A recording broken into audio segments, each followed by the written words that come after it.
Hello guys, welcome back to my channel. आज की video में हम समझेंगे अग्निपथ स्कीम, जो कि हमारी गवर्नमेंट ऑफ इंडिया द्वारा लॉन्च की गई एक स्कीम है for are you to come and join the arm forces. और मैं आपको इस टॉपिक को एग्ज़ाम में ऐसे फॉर्म में भी प्रेजेंट करूंगा जिससे आप लिख सकें और अच्छे मार्क्स स्कोर कर सकें। तो चलिए शुरू करते हैं। अब सबसे पहले इसमें है Agnipath scheme for recruiting soldiers across 3 services.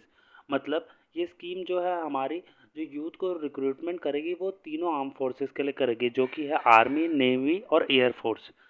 अब हम समझते हैं अग्निपथ स्कीम को इन डेप्थ में कि ये है क्या। It allows patriotic and motivated youth to serve in the arm forces for a period of 4 years। ये सबसे इम्पॉर्टेंट इसमें पॉइंट है कि जो यूथ जो है हमारा for a certain limited period of time है वो है 4 years का, उसके आगे वो नहीं सर्व कर पाएंगे आर्म फोर्सेस में। अब नेक्स्ट है the youth joining the army will be called Agniveer. उनको कहा क्या जाएगा? उनको कहा जाएगा अग्निवीर। अब थर्ड पॉइंट होगा youth will be able to recruited into army for a short duration. मतलब जैसे 15 साल की सर्विस होती है वो सिर्फ खाली शॉर्ट ड्यूरेशन जो कि है 4 years का, वो उतने तक ही सर्व कर सकते हैं। और इसके बाद फोर्थ पॉइंट होगा इसी में, under the new scheme around 45,000 to 50,000 soldiers will be recruited annually and most will leave the service in just 4 years। मतलब क्या है, सालीना जो है 45,000 से 50,000 के करीब गवर्नमेंट हमारे रिक्रूटमेंट करेगी आर्म फोर्सेस में, और वो हर 4 साल बाद अपने आप ही अपनी सर्विस छोड़ देंगे क्योंकि वो टाइम पीरियड फिक्स होगा। अब इसमें फिफ्थ पॉइंट है after 4 years only 25% of the batch will be recruited back into their respective services for a period of 15 years। मतलब इसका क्या है कि जैसे अगर 100 बंदों की रिक्रूटमेंट होती है अभी 2022 में, उनमें से 75 लोग जो हैं अपनी सर्विस जो है वो छोड़ देंगे। मतलब वो गवर्नमेंट उनका उतने टाइम पीरियड तक ही रहेगी उनकी सर्विस, 75 लोगों की 2026 तक। फिर उनके बाद जो 25 लोग होंगे जो बहुत मेरिटोरियस होंगे, बहुत ज़्यादा टैलेंटेड होंगे, उनको वो कंटिन्यू की जाएगी उनकी service for the next 15 years in their respective cadres. जैसे किसी बंदे ने आर्मी ज्वाइन की है तो वो आर्मी में ही कंटिन्यू करेगा नेक्स्ट 26 के बाद नेक्स्ट 15 years आर्मी में ज्वाइन करेगा। फिर उसके बाद जो एयरफोर्स में सपोज किसी ने ज्वाइन किया है तो वो नेक्स्ट 15 years के लिए ज्वाइन करेगा। लेकिन इसमें सबसे इंपॉर्टेंट वही बात है कि मेरिटोरियस होगा, टैलेंटेड होगा, तभी वो आगे नेक्स्ट 15 years के लिए कंटिन्यू कर पाएगा सर्विस। अब इसमें एलिजिबिलिटी क्राइटेरिया, मतलब इसमें एलिजिबल होंगे कौन कौन? एलिजिबल वही होंगे जो कि जिनकी एज होगी 17.5 ईयर्स टू 21 ईयर्स, ओनली उसी एज लिमिट के होंगे। इसमें 10th 12th और ITI इन तीनों एजुकेशनल क्वालिफिकेशन के लोग एलिजिबल होंगे। अब इसका ऑब्जेक्टिव क्या है? मतलब जैसे क्या होता है कि अगर कोई स्कीम है तो गवर्नमेंट उससे क्या अचीव करना चाहती है, उसी को ऑब्जेक्टिव कहते हैं। तो अग्निवीर के ऑब्जेक्टिव्स हैं it provide an opportunity to join the arm forces. मतलब क्या है, एक बहुत अच्छा अपॉर्चुनिटी क्रिएट की गई है हर साल 45,000 to 50,000 यूथ के लिए अपने नेशन को सर्व कर सके। अब सेकेंड पॉइंट होगा it bring down the average age profile of Indian arm forces by about 4 to 5 years। मतलब इससे क्या है कि जो सर्विंग टाइम पीरियड है जो कि 15 years होता है, 17 years होता है और सो एंड सो फोर्थ होता है, वो अब 4 से 5 साल का ही हो जाएगा, जिससे एक्सचेकर को बहुत फ़ायदा होगा। और जो यूथ, जो सबसे ज़्यादा पोटेंशियल यूथ होता है वो होता है 17 to 21 years और 22 years का। तो हमारी गवर्नमेंट ने उसी टाइम पीरियड के यूथ को फोकस करके 4 से 5 साल के लिए अग्निपथ एक स्कीम लॉन्च की है। अब इसके क्या है बेनिफिट्स क्या होंगे? और क्योंकि अगर कोई भी आप किसी से काम लेते हैं या मिलिट्री में ज्वाइन करवाएंगे तो उनके क्या एम्बुलेंस बेसिक पे कितना होगा? अब इसका ऐसे होगा, देखिए ये जो ब्लू सर्कल्स में है ये रिस्पेक्टिव 4 years की सैलरी होगी उनकी, बेसिक पे होगी, सैलरी नहीं सिर्फ बेसिक पे। फर्स्ट ईयर में 30,000 होगी, सेकेंड ईयर में 33,000 होगी, थर्ड ईयर में 36,500 होगी, फोर्थ ईयर में होगी 40,000। अब इसमें से क्या होगा, इन हैंड जो है जैसे कोई रिक्रूटमेंट और रिक्रूटी होगा उसको 70% मिलेगा और नेक्स्ट उसका 30% जो है गवर्नमेंट अपने सेवा निधि एक अकाउंट क्रिएट करेगी उन लोगों का, उसमें डिपॉजिट हो जाएगा। जैसे फर्स्ट ईयर का 30,000 उनको सैलरी उनका बेसिक है, अब उसमें जो इन हैंड उनको मिलेगा 21,000 रुपये उनके हाथ में आएगा, और 9,000 जो है वो जो गवर्नमेंट ने सेवा निधि अकाउंट क्रिएट किया होगा वो उसमें डिपॉजिट करवाएगी, और सेम गवर्नमेंट भी उतना ही अमाउंट सेवा निधि में डिपॉजिट करेगी। अब नेक्स्ट है सेकेंड ईयर। सेकेंड ईयर में क्या है, कितना अमाउंट मिलेगा, 33,000। 33,000 का 70% होगा 23,100, जो कि रिक्रूटी को उनके बेसिक हैंड में मिलेगा, और नेक्स्ट जो है 9,900 उनके सेवानिधि अकाउंट में डिपॉजिट हो जाएगा।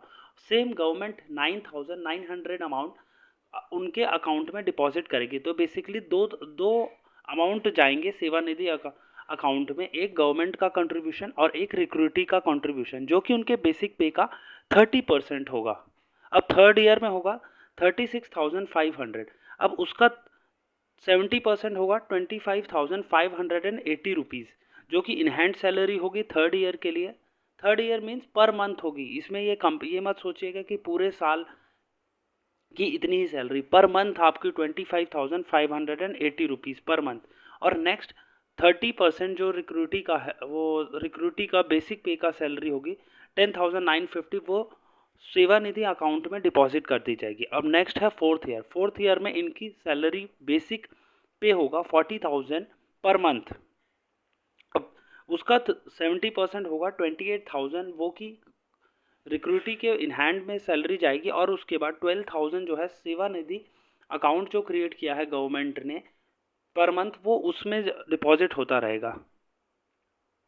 अब ऐसे करते करते क्या होगा, टोटल कंट्रीब्यूशन सेवा निधि में आफ्टर 4 ईयर्स होगा 10,04,000 रुपीज़ होगा, जिसमें से 5,02,000 रुपीज़ होगा इंडिविजुअल कंट्रीब्यूशन जो कि रिक्रूटी का है, और 5,02,000 रुपीज़ होगा 5,02,000 रुपीज़ होगा गवर्नमेंट कंट्रीब्यूशन। अब इसमें दोनों में इंटरेस्ट जोड़ जाड़ के वो टोटल आफ्टर 5 ईयर्स, जब रिक्रूटी का जैसे 2022 में उसने ज्वाइन की है सर्विसेज, फिर 4 ईयर पे वो एग्जिट करता है, तो उसको एग्जैक्टली 11,71,000 रुपीज़ अमाउंट मिलेगा।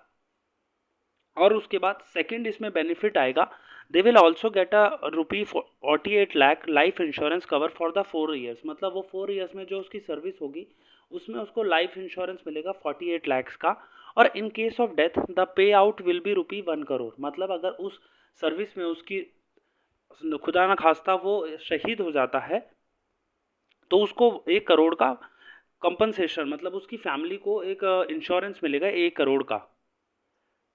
अब फोर्थ है, the government will help rehabilitate soldiers who leave the services after 4 years.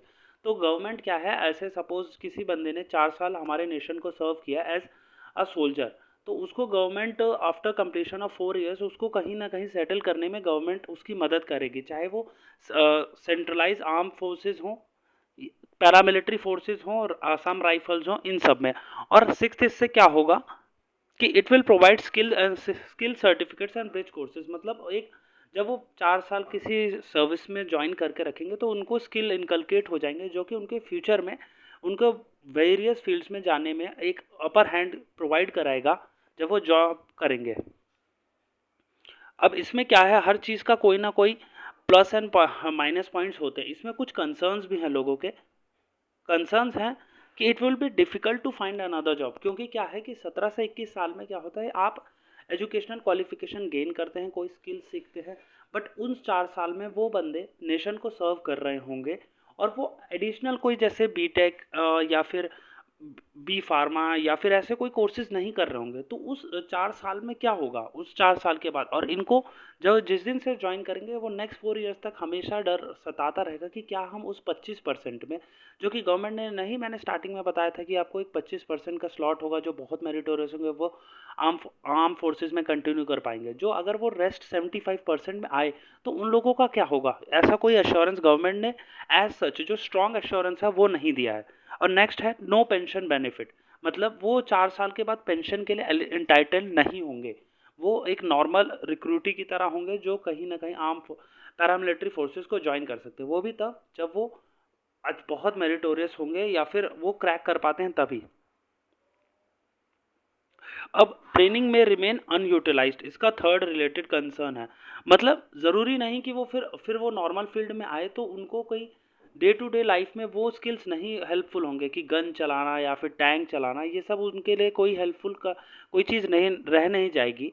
और आर्म फोर्सेस सपोज किसी को 4 साल के लिए इन्वेस्ट करती हैं तो नेक्स्ट 15 ईयर्स के लिए वो चाहेंगे कि हम इन्हीं को हम ब्रीड करें और इन्हीं से हम अच्छा इनसे और अच्छे स्किल सिखा सकें। बट वो 4 साल के ही होंगे तो 4 साल में आप कितना अच्छा सिखा पाएंगे, कुछ नहीं।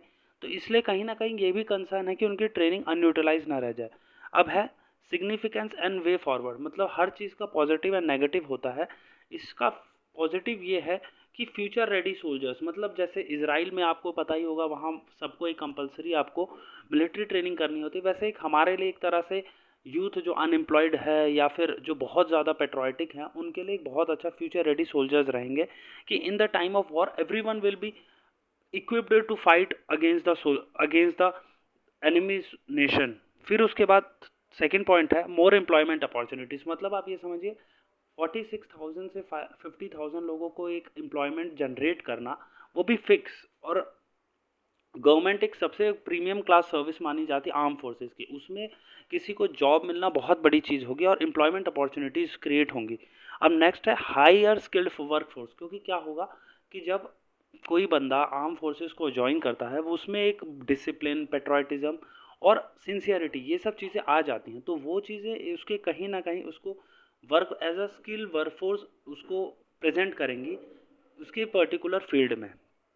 ऑलराइट गाइज, ये था सारा पॉजिटिव और नेगेटिव कि क्या अग्निपथ एक जो स्कीम है गवर्नमेंट ने लॉन्च किया वो अच्छी है या नहीं है। मैंने आपको सही बता दिया है, सब कुछ बता दिया है। अब आप इसको अपने अकॉर्डिंग सोचिए कि क्या ये स्कीम हमारे बेटरमेंट, यूथ के बेटरमेंट के लिए हेल्पफुल होगी या नहीं होगी। और आप मार्क्स अगर किसी ऐसे को लिखते हैं तो अच्छे मार्क्स स्कोर कर सकते हैं अगर इन पॉइंट्स को आप इंक्लूड करेंगे अपने टॉपिक में। Alright, thank you for listening my video. Subscribe my channel for more such content. Thank you.